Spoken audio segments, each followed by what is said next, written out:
Hello viewers, আরও একটি নতুন ব্লগে আপনাদেরকে জানাইছি স্বাগতম। তো আপনারা অবশ্য গেস করতেই পারছেন আমি এখন বসে আছি কিন্তু স্কুটির উপরে। তো স্কুটিটা আমার না, আমাদের না, তো আমাদের ভাড়াটিয়ার স্কুটি। তো আজকে এত শীত এত ঠান্ডা যে আপনাদের সাথে ব্লগে না এসে পারলাম না। তো যাওয়া যাক সামনে। আর আপনারা দেখতে পাচ্ছেন এখন কিন্তু আমি আছি রাস্তার সামনে। তো আমার ডান পাশে হলো রাস্তা, এই যে অটো যাচ্ছে। বেশি জুম করে ফেলেছি, সরি যদি কোনো ভুল হয়ে থাকে তা আপনারা কমেন্টে মেনশন করে যাবেন। ভুল শুধরে আসার চেষ্টা করব ইনশাল্লাহ। তো আপনাদেরকে যদি শীতের অবস্থা দেখাতে যাই, কালকে রাত থেকেই আমরা ভেবে রেখেছিলাম যে আজকে অনেক শীত পড়বে।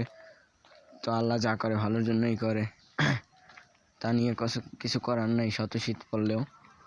তো আপনাদেরকে যদি শীতের অবস্থাটা দেখানোর চেষ্টা করি, তো এখান থেকে ভালো দেখা যাচ্ছে না ভালো অ্যাঙ্গেলে। তো আরও একটু সামনে যেয়ে দেখানোর চেষ্টা করি আপনাদের, বলেন? তো ব্লগের সাথেই থাকুন।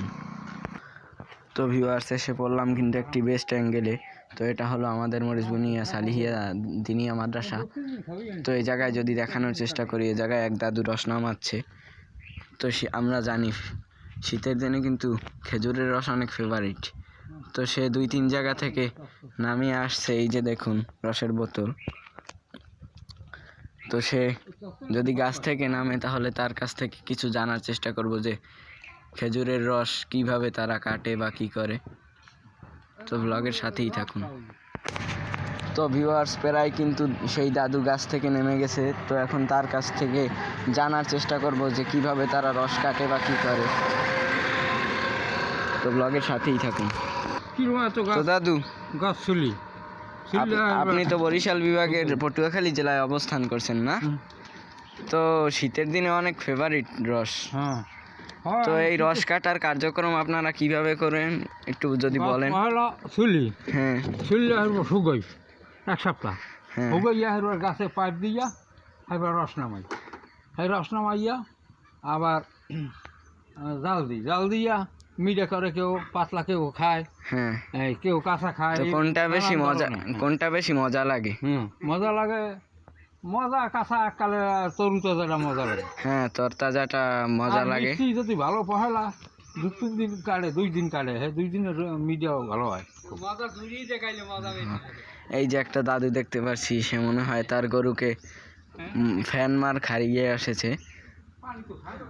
তো এত শীত আমরা ফলো করতে পারছি যে এখন কিন্তু মেবি একেবারে কারেক্ট 2:30 বাজছে, তারপরও কিন্তু শীত কমছে না।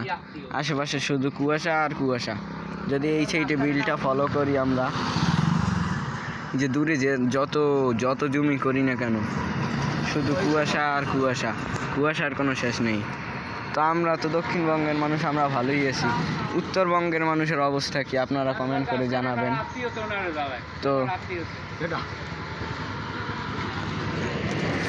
তো ইতিমধ্যে আমরা ব্লগ থেকে বিদায় নিচ্ছি। আমি আতিক সর্দার, আসসালামু আলাইকুম, আল্লাহ হাফেজ।